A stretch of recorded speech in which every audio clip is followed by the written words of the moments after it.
उत्तराखंड के नैनीताल में एक ऐसा आश्रम है जो कि सिर्फ भारत में ही नहीं बल्कि पूरी दुनिया में एक स्पेशल स्टेटस होल्ड करता है।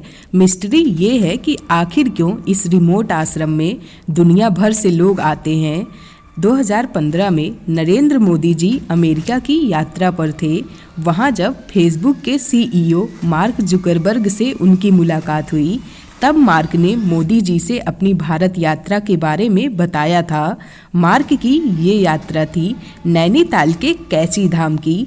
यहाँ आने के बाद मार्क की किस्मत पलटी और जिस फेसबुक को वो बेचना चाह रहे थे उसी ने उन्हें ज़मीन से आसमान पर पहुँचा दिया।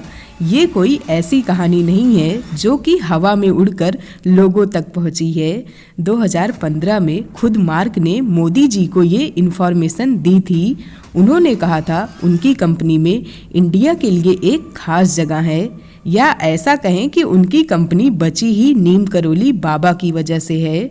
उन्होंने बताया कि वो इस कन्फ्यूजन में थे कि कंपनी को बेचा जाए या नहीं। तब एप्पल के फाउंडर स्टीव जॉब ने उन्हें सलाह दी थी कि इंडिया जाओ और एक खास मंदिर होकर आओ। मार्क ने ऐसा ही किया। वो इंडिया में आए और वापस लौटे तो उन्हें एक नया मिशन मिल गया था। 2015 में ही एप्पल के टिम कुक भी मोदी जी से मिले थे। उन्होंने बताया कि एप्पल और भारत का एक अनोखा रिश्ता है। एप्पल के फाउंडर स्टीव जॉब खुद इंस्पिरेशन के लिए भारत जा चुके हैं। स्टीव अपने कुछ खास दोस्तों के साथ 1974 में आध्यात्मिक नॉलेज की खोज में भारत आए थे। वो नीम करोली बाबा से मिलने आए थे, पर तब तक बाबा देह त्याग चुके थे। इसके बाद स्टीव कुछ दिन आश्रम में रहे और वापस गए तो एक नई ऊर्जा के साथ अपने कंपनी का कामकाज देखने लगे। सिर्फ स्टीव जॉब, मार्क जुकरबर्ग ही नहीं बल्कि और भी कई सारे बड़े लोग इस आश्रम में आ चुके हैं। अब अगर आपके मन में ये सवाल आ रहा है कि आखिर इन लोगों को बाबा के बारे में कैसे पता चला, तो ये वीडियो पूरी ज़रूर देखिएगा। आपको आपके सवालों का जवाब मिल जाएगा। नीम करोली बाबा को उनके भक्त भगवान मानते थे, लेकिन वो इस बात से इनकार करते थे। आइए जानते हैं नीम करोली बाबा के बारे में और कैसे ये इतनी ऊंचाइयों पर पहुँचे इसके बारे में। इंट्रोडक्शन।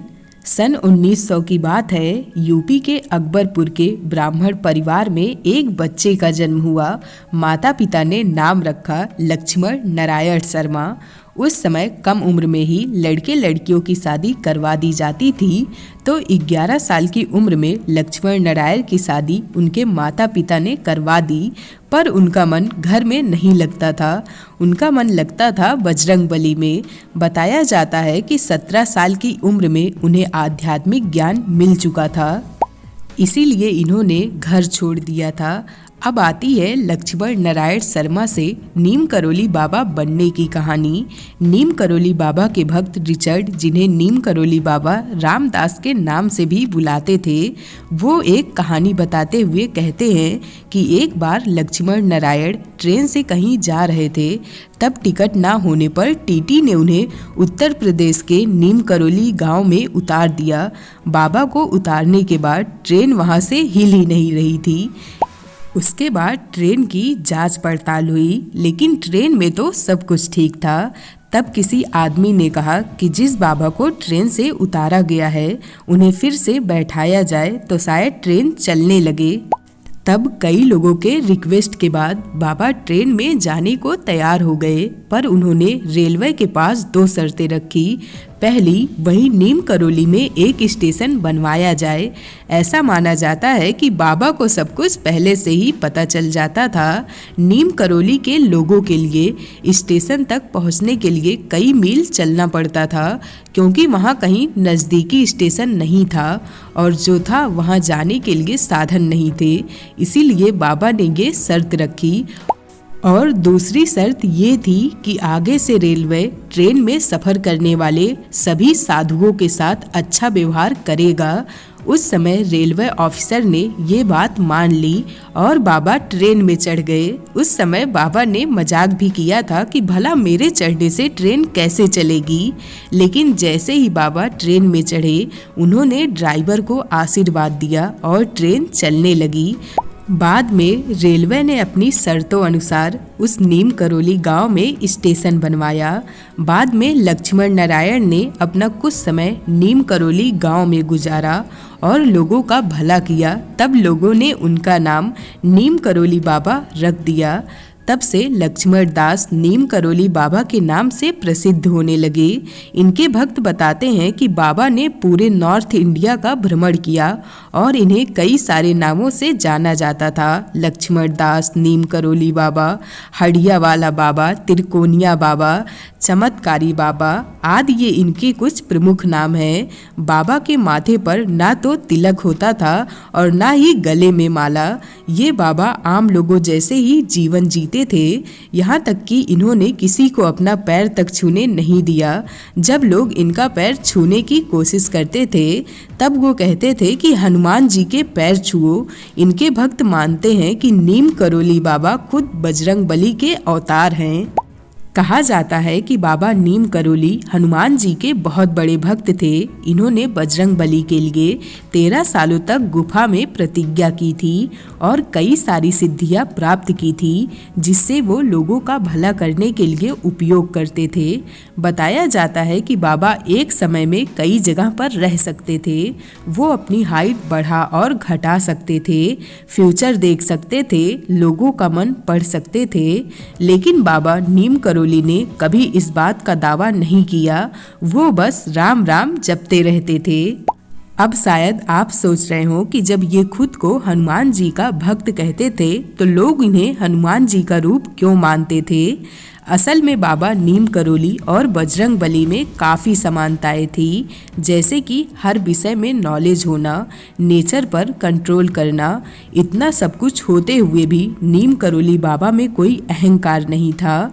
बाबा का जीवन पूरी तरह से सादा जीवन, उच्च विचार इस लाइन का उदाहरण है। इनका सिद्धांत पूरी तरह से दूसरों की सेवा करने की सलाह देता है। नीम करोली बाबा के चेहरे पर हमेशा एक मुस्कान रहती थी जो लोगों को अपनी ओर खींचती थी। इनके पास जो भी आता था वो बिना किसी भेदभाव के इन्हीं का होकर रह जाता था। बाबा ने कभी किसी से कुछ नहीं मांगा, वो बस लोगों को अनकंडीशनल प्यार देते थे। शायद इसी वजह से लोग इन्हें हनुमान जी का रूप मानते थे। नीम करोली बाबा कहते थे कि ईश्वर के प्रेम को छोड़कर सब कुछ इम्परमानेंट है। उनका मानना था कि अगर आप भगवान को देखना चाहते हैं तो मन की इच्छा को मार डालो और अगर कोई इच्छा या डिजायर है तो उस पर कोई कदम ना उठाओ। इसके अलावा मैंने जो सीख इनसे सीखी है वो ये है कि पूरा सत्य ही जरूरी है। आप जो कुछ कहते हैं वैसे ही आपको लाइफ बितानी चाहिए। नीम करोली बाबा कहते थे कि हर किसी से प्यार करो, हर किसी की सेवा करो, भगवान को याद करो और हमेशा सच बोलो। मैंने जितना भी नीम करोली बाबा के बारे में पढ़ा है या जाना है उससे मेरी सबसे बड़ी सीख ये है कि कोई भी गुरु हो सकता है, चाहे वो पागल हो या आपसे कम उम्र का आदमी। बाबा हर धर्म, हर संस्कृति को मानने वाले थे। वो कहते थे सारे भगवान और सारे धर्म एक ही जैसे हैं, सारे हमें एक जगह ले जाने की कोशिश करते हैं और भगवान हर जगह है।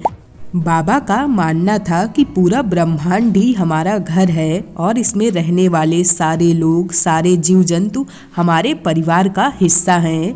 बाबा कहते थे लस्ट, एंगर, ग्रीफ, अटैचमेंट ये कुछ ऐसे रास्ते हैं जो हमें नर्क तक ले जाते हैं। नीम करोली बाबा ये भी कहते थे कि अगर हम एक दूसरे से प्यार नहीं करेंगे तो हम कभी भी अपना लक्ष्य प्राप्त नहीं कर सकते। नीम करोली बाबा कहते थे जब आप दर्द में होते हैं तब आप उदास होते हैं, लेकिन जब आप किसी के जनाजे में जाते हैं तब आप जीवन के कई सच को सामने देख पाते हैं। नीम करोली बाबा द्वारा बताए गए ये कुछ सत्य हैं जो किसी को भी आध्यात्मिकता की ओर ले जाने के लिए काफ़ी हैं। आज इनकी बातें पूरी दुनिया में लाखों लोग मानते हैं। इनके कई सारे भक्त इनके चमत्कारों के बारे में बताते हैं। ऐसे ही इनके एक भक्त हैं रिचर्ड एल्बर्ट, जो हार्वर्ड यूनिवर्सिटी के प्रोफेसर थे। नीम करोली बाबा ने रिचर्ड को नाम दिया था रामदास, जो बाद में बाबा रामदास के नाम से जाने गए। इन्होंने नीम करोली बाबा के चमत्कारों को दुनिया भर में फैलाया। Miracle of love stories of Neem Karoli Baba किताब के माध्यम से इन्होंने इस किताब में बाबा के साथ साथ कैची धाम आश्रम के बारे में बहुत कुछ बताया है। अगर आप नीम करोली बाबा के बारे में और जानना चाहते हैं तो आपको ये किताब जरूर पढ़नी चाहिए। इस किताब में बाबा के चमत्कारी कंबल से लेकर बांग्लादेश के पहले प्रधानमंत्री तक की कहानी बताई गई है। अब आइए जानते हैं कैची धाम आश्रम के बारे में। उत्तराखंड सरकार के वेबसाइट पर दी गई जानकारी के मुताबिक कैची आश्रम नैनीताल से करीब 17 किलोमीटर की दूरी पर स्थित है। यहाँ पर हर साल 15 जून को बहुत बड़े मेले का आयोजन होता है, जिसमें देश विदेश से लोग हिस्सा लेने आते हैं।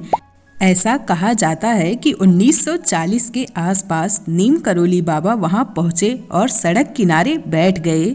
तब वहां पहाड़ी पर बैठे एक आदमी को बाबा उसके नाम से बुलाते हैं।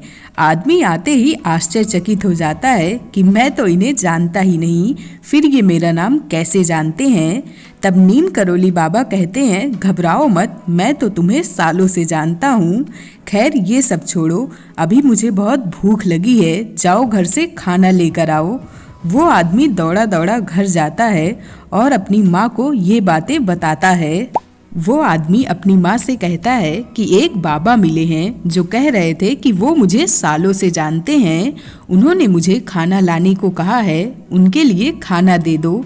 वो आदमी गरीब परिवार से था, घर में केवल दाल रोटी ही बनी थी। वही लेकर वो बाबा के पास पहुंचता है और उन्हें दाल रोटी देता है। बाबा दाल रोटी बड़े ही चाव से खाते हैं।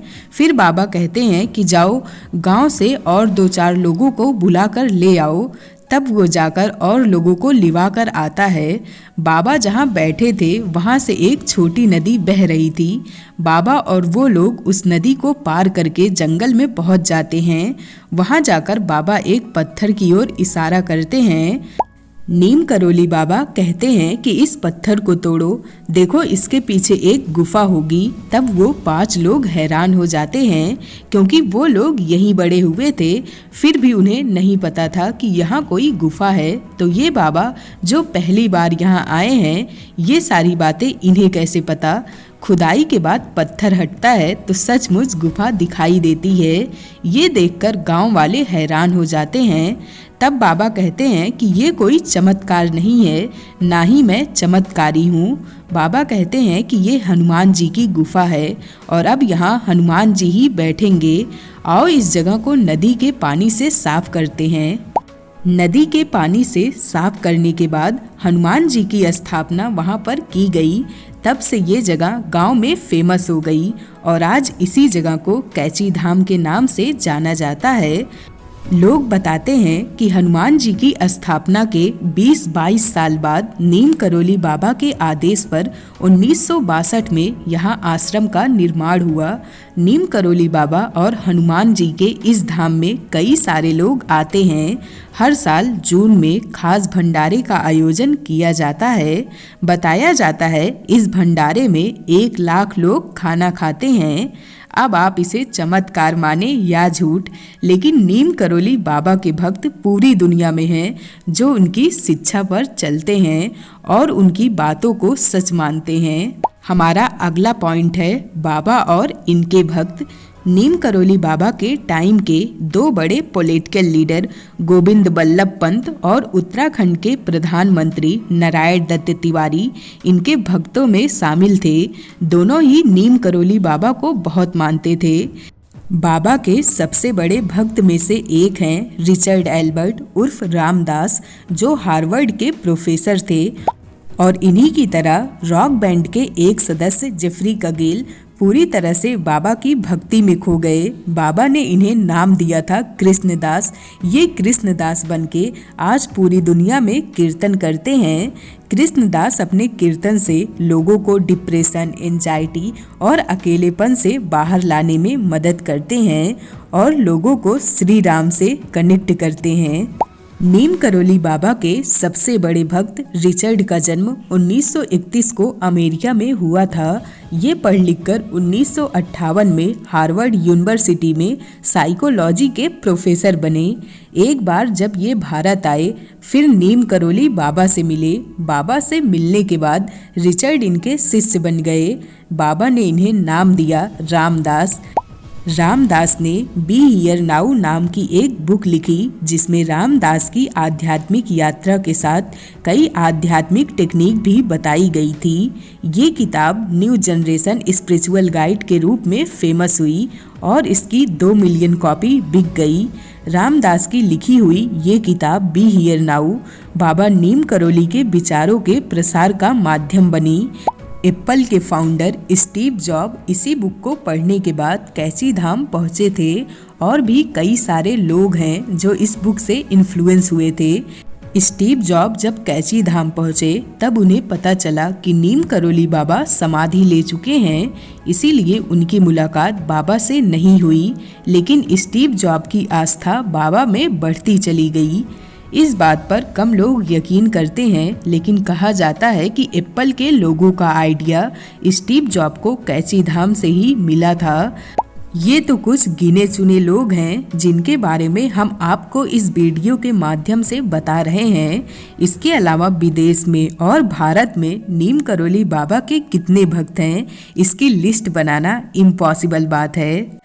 आज दुनिया भर में नीम करोली बाबा के नाम पर 100 से ज़्यादा मंदिर और आश्रम बने हुए हैं, पर बाबा के टाइम पर कुछ गिने चुने ही आश्रम थे।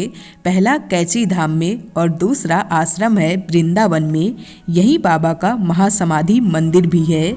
हर साल सितंबर के महीने में यहाँ भंडारे का आयोजन किया जाता है। आखिरी साल कैची धाम में बिताने के बाद बाबा ने समाधि के लिए वृंदावन चुना।